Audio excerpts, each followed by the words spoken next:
Welcome to the second episode of the Laugh Support Podcast, where we're already laughing.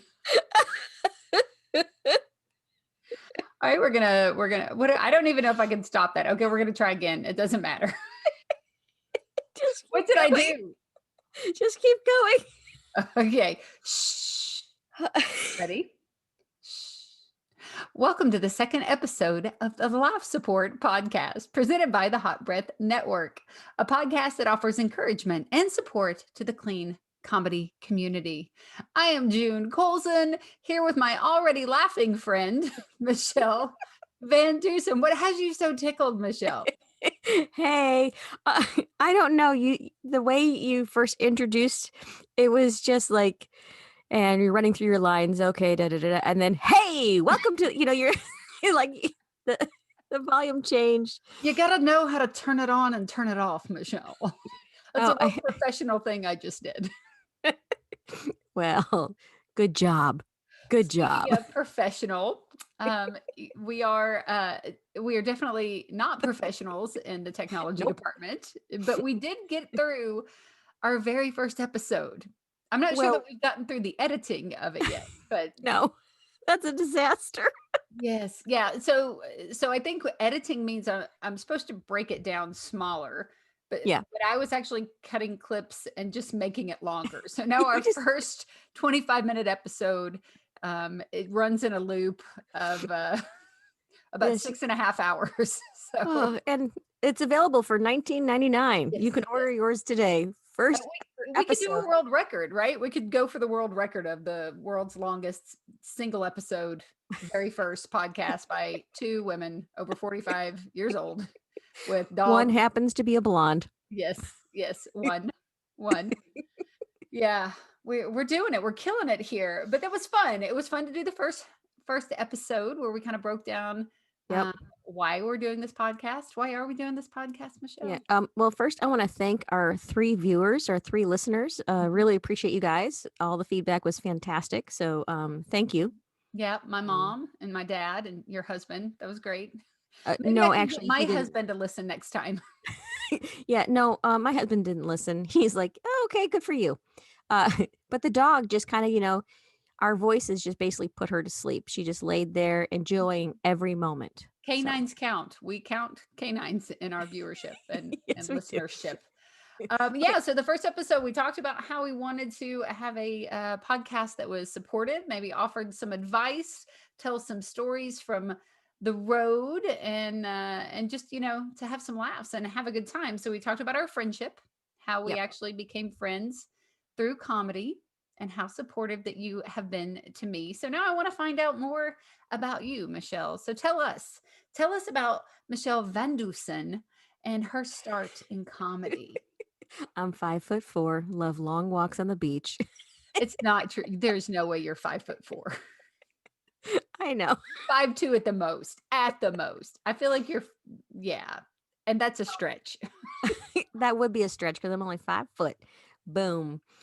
Okay, so what was the question? I'm sorry, I went off on the beach walking. We learned how I got started in comedy. Yeah. So now we want to know about you, because you've been doing it like way back when you got off that covered wagon out in the prairie and you went to your first open mic 400 years ago. Tell us, Michele, what was that like? Well, fun fact, the covered wagon is actually kind of a true thing because prior to doing comedy, I actually lived and worked at a children's camp, and it was a Western theme camp. And so we had wagons and covered wagons, and then we ended up having trains. And so, I mean, I have been on a wagon or two. So just going to put that out there. So I first started comedy. I have 4 boys. And I was sitting there with my children watching a TV show that I thoroughly enjoyed. It was like My Time. And that's not the name of the show, but it was like my time to relax and enjoy and laugh. And they were switching hosts, and they put out this call like, hey, can you, what's your talent? Can you tell jokes? Can you sing? Can you dance? And I thought, I got nothing. But then I thought, I could tell like 4 or 5 jokes that I know. And at the time, they weren't jokes. They were actually insults that my sister would call me up and criticize the way I was homeschooling my kids. Oh, precious. Is she Yeah, older than you? Is it an older sister?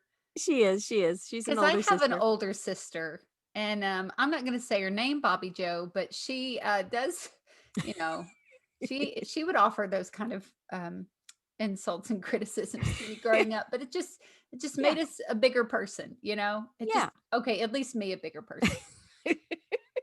Okay, go ahead. So you decided I'm going to take these things that my sister is teasing me about, and I'm going to make it material.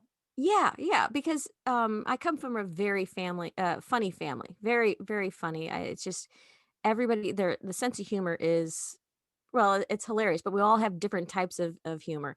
So my sister would call me up and would criticize, or ask questions about how I was homeschooling. Mm, And so I took those first few jokes and I went up and I auditioned for this show, and it didn't go well. Did not go well. So anyway, cut to the next scene. We're now moving to Oklahoma. I'm in mhm. Oklahoma and I'm driving down the highway and I hear on the radio, "Hey, do you think you have talent? Come on out to the mall. Can you dance? Can you sing?" And I thought, "Hey, I could probably do, I could do those 4 or 5 jokes again just to do them." And I Yeah. called my husband. I'm like, "Hey, should I go do this?" He's like, "Whatever you want." It was very, very encouraging at that Yes. moment. Yes. So I called another friend and I said, "Hey, Lisa, should I go do this?" "Oh, of course you should do it. You're hilarious. It'll be great. Go do it." Blah blah. And she just encouraged me. And so I went and I stood in this line at the mall. And it was one of those open call things, cattle call that it's really not on the up and up, but it kind of is, but it's not. Yes. Uh, Yes. I did thousands that of with a people. modeling agency once. Yeah, yeah. Well, that's kind of the same thing. You could Yeah. work for Disney, that kind of thing. Yes. So, but I just wanted to tell these jokes again, just see if this Hollywood person thought they were funny. Right. So I go and I get up to this table. It's one lady sitting there, and I tell my few jokes. And she looks at me, she goes, "You're not ready for Hollywood. However, you're kind of funny. So I'm going to give you a call back." So the next day is the call back. And now instead of being at the mall with thousands of people, now you're in this hotel banquet room thingy. So now there's only hundreds of people there. Mhm. And so the people would go up and do their thing, and then she'd call them over to the table and she'd whisper some stuff like, "Oh, here's some papers, blah blah, you're gonna pay me so much money," like that kind of a thing. Yes. And then it was my turn, so I tell my few jokes, and instead of calling me over to the table to tell me yes or no, she announces to the entire room, "I talked to Michelle yesterday and I told her she's not ready. However, I want to see what she can do in a year." And I was like, "Okay." So, and technically that was my first audience of people that actually laughed at my joke. So that was Yes. kind of exciting. So, so here I have this challenge of this lady, like, I'm not taking you to California. It's, you're way too white. You'll burn and, or crash and burn. I'm not sure where she was going with that. Yes. Uh, Could be both. but because it was a challenge to me, I thought, okay. So I sought out the local comedy club here in Tulsa, which it doesn't exist anymore. This particular one, it was the Tulsa Comedy Club, and I went there with my husband. We went to a Wednesday night show, Mhm. and it was an open mic night kind of a thing. And I wanted to see what people did there and how they handled it, kind of thing. And so my husband and I, we go, and I watched it, and afterwards, I'm like, "Do you think I could do this?" He's like, "Yeah, you can do it. I probably won't be back in this club, but yeah, go ahead. It'll be fine." I'm like, "All right." Again, super supportive. Yes. Yeah. And Oh, he's just well, I guess I should explain the fact that, one of the comics, was insulting my husband. You know how, like, when they start talking to the audience oh, kind yeah, of a yeah. thing, and kinda called him out, and, so he stands up to respond to the person because 'cause they're like, "Oh, stand up, show us your assets." So he stands up and turns around, and she goes, "Oh, honey, I said your assets. I just wanted to see your wallet." I was And worried about where we were going there because we've already introduced that this is a clean comedy podcast, and now we're looking at people's assets. I don't right, right, right. yeah. And Careful, but Van Dusen. But I was like, "No, don't stand up. Sit down, don't respond," Anyway, so that was I had to make sure I added that part in. Anyway, so, I started doing the open mic. They had one of those contest things, and Mhm. I don't recommend doing contests. when you're first starting out, because you will be 100% crushed because you're Yes. not good. You're not good when you first start. I don't Yes. care Is how this the funny you. don't do that? Is this the, because in this podcast of laugh support, we're gonna have some moments where we say, don't do Mm, that. don't do that. My Michelle's first advice to me was, yeah, don't do that. So Yeah, so don't do you're that. saying if you're starting out as a brand new comedian and you've been to one open mic, you shouldn't just jump right out there in the middle of the shark infested waters and try to win over the world with your, Hmm. a minute and a half of magnificent material? Yeah, yeah. Just don't do that. Just don't jump into Don't do doing a that. comedy contest. The funniest person in Tulsa or whatever it's supposed to be. 2 weeks in, you just Yes. don't do that. But the best thing that came from that was the owner of the club said to now my friend, but at the time she was the one that insulted my husband, Susan. So Susan Dale, I'm going to just repeat her name. Susan Dale insulted my husband. Now she's a friend. Yeah, Oh, yeah. In nice, case you're Susan. listening, right? Yes. So, but the owner of the club said to Susan and I, basically, you guys have something. You're funny, but you need stage time. Mm, And I want to go ahead and open up the club. You can come in anytime you want to and practice. You can use the stage anytime wow. before or after shows. You Yeah. just let me know, which was amazing. People don't just do that. No. And yeah, so that's kind of where I started. And then Susan and I did a lot of things, she was going for, a whole career in comedy, and I was just kind of going along because I wasn't really sure yet. Right. So following and befriending her, I was able to go to Las Vegas Comedy Festival, participate in that and learn some really important lessons there. Uh, and then shortly after doing the secular comedy festival, that's when I found out and went to the Christian Comedy Association. And so the first one I went to was in Dallas. I don't remember the year. um, and I met like-minded comedians, like-minded Christians that had this craft and had this calling to do comedy, but trying to learn your skills and things like Right. that. So it was a really supportive environment that I went, and I met all the famous Christian comedians, and I just did air quotes. You can't You see that. did. Yes. Yeah. Uh, That's everybody's favorite are the air yeah. quotes. Air Yeah. quotes, and I shouldn't say it like that, but I didn't know these people, so Right. I didn't Right. know that they were, somebody. Yes. So, like I met and just walked up and talked to, like, Shonda Pierce, Tim Hawkins, Anita Renfro, uh, just everybody. Like, Yes. everybody who was somebody, I just started talking to them because I Yeah. didn't know. And Well, I was kinda like that too at my first, second, third like, I don't know, everybody is somebody to me, and I don't know who the somebodies are to other people. Like, I think every place that you go, a group of people have their somebody, that if that Mhm, person walks in the room, like my kid is really into athletics and sports and things like that.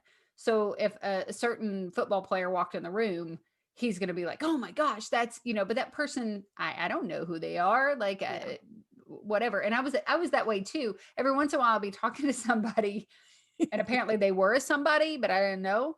And you could kind of get that vibe of like, oh, that girl just walked up to, like, you could see other people where I'm just talking to someone and like, oh, there's somebody. There's somebody. Yeah, Yeah. I heard, that you had lunch one time with Michael Jr., is that correct? Well, but that was that was by accident. Well, no, yeah, that happened one time. It definitely Yeah. was a super cool experience. We'll have to talk about that on a later episode. But that time it wasn't. I didn't walk up to him. It was a group Yeah, of people that were going, and I got to go along. So yeah, yeah. But and so that so to recap, so your laugh support at the very beginning was your friend Laura, who was like, go do it, right? Or no, Lori. Lisa. Lisa, it was an L. I'm so Yeah. close. Come on, blondes in the alphabet. I got there.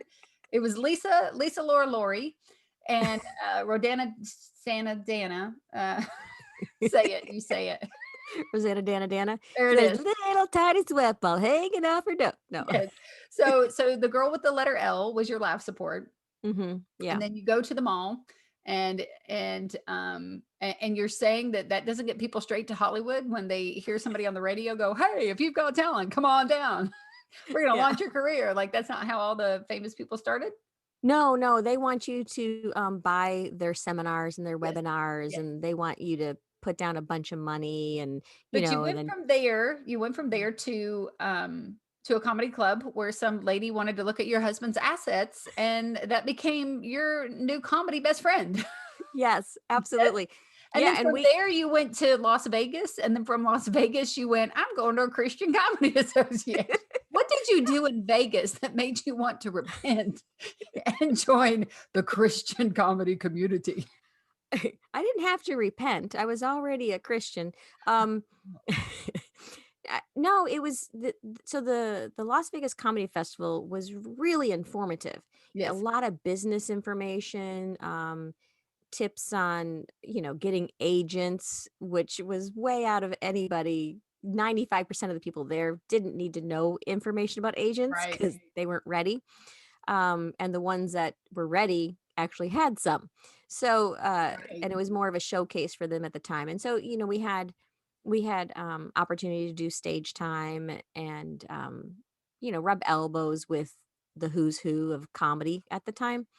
Um, but I really did learn a lot business wise and things like that. Not that I've applied any of it, which is kind of sad. But I did. Susan um and I traveled a lot. So like we did things in Chicago. We ended up on this show out in LA one time called Jingles. And I can talk about it now because it's way past the contract date. So I can talk about it and not get sued. Yes. Um, and they never aired the show. They never aired it. But this was a show about people singing jingles. I'm not a singer. Yes. Susan's not a singer. We are comedians. And there's no way on earth that anyone would ever consider us to be singers. And yet here we are on the show. But we grabbed a local singer here in town, brought him along with, and we went into this show. And it was the craziest thing. Anyway, but when I was back in Tulsa, I thought, I really enjoyed the Las Vegas Comedy Festival, but I wish there was something that Christians had. I wish there was a place that where it was clean, because not everything up there was clean. There was Right. Right. like almost none of it was clean. They did talk about if you wanted to go into corporate world, into corporate works, you Right. needed to be clean. And so they did talk about corporate clean and club clean. They did mention those differences. Right. But even like what a lot of people I don't think realize is that when you say clean and club clean and church clean, that's all different levels of clean. You know what I Yeah. mean? Like, I don't know that the other levels of comedy, the other kind of, if you're doing blue comedy and those kind of things, that there's like multi levels of what that is. But when it comes to clean comedy, that's a whole Yeah. different ball game because people can interpret that totally different, right? Yes. Oh yeah, yeah. Because if you're gonna do church clean, um, comedians that go from the secular venue to a church and they are not Christians, but they're going to go do comedy because, they can do clean comedy. What they fail to understand, it's not just dropping all the swear words out of your set. It's also looking at the context of your set. What Yes. content do you have in there?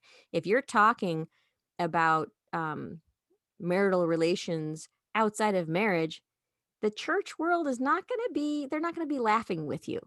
Right. If there's certain body functions that you don't talk about in those kind of worlds because now instead of it being clean to them, now you're offending them. So Right. it's you have to look at the content of what you're Right. talking about. And I do notice that a lot of, women comedians want to talk about their sex life. And in a mixed crowd, you really shouldn't be doing that because Right. you're If because it's church, right? But if it's club clean, that's typically not even that's not even a blip on the radar if it's it's not, but it should right. be because it's not really even funny. And what's happening is, you're actually when our words paint pictures in people's brains. And so now you're painting this picture in someone's brain of what you're doing. And so like that, I learned that early on, because you said, is there a difference in blue comedy? Is there different levels? I did one joke that I personally considered sky blue and very well written. I did this joke. My parents are in the audience, and well, my whole family was in the audience. I did this joke. My parents laughed, and then their faces dropped. They went, "Ha! Ah." And Yeah. I thought, "Oh, I can't put that image of me, of their baby girl in their brains like Right. that." So I right there, I stopped doing that joke completely, 100%, and I've never, um, gone back to any of that kinda stuff again, because it was Right. just, because when you're writing, you're just writing, and then you need to edit, edit, edit. And I think when it comes to clean comedians, it's kind of what you're comfortable with. Obviously, so not just because you're a clean comedian doesn't mean you're a Christian. Yeah. And then there are some Christians that don't do clean comedy. It's, and there's some Yeah. of the material and things like when I talk about my life and my past and things like that, that I wouldn't necessarily do it in a church. And it doesn't mean, oh, I'm going to act like a Christian in the church, but I'm not going to act like in the club. But it's knowing your audience, knowing who you're Mhm. talking to and what you need, what you would want to deliver there. Because if you make your audience uncomfortable, they're not having a good time. That's when people laugh the most, is when they're the most comfortable. And yeah, so there's definitely a big difference in that. So now Yeah.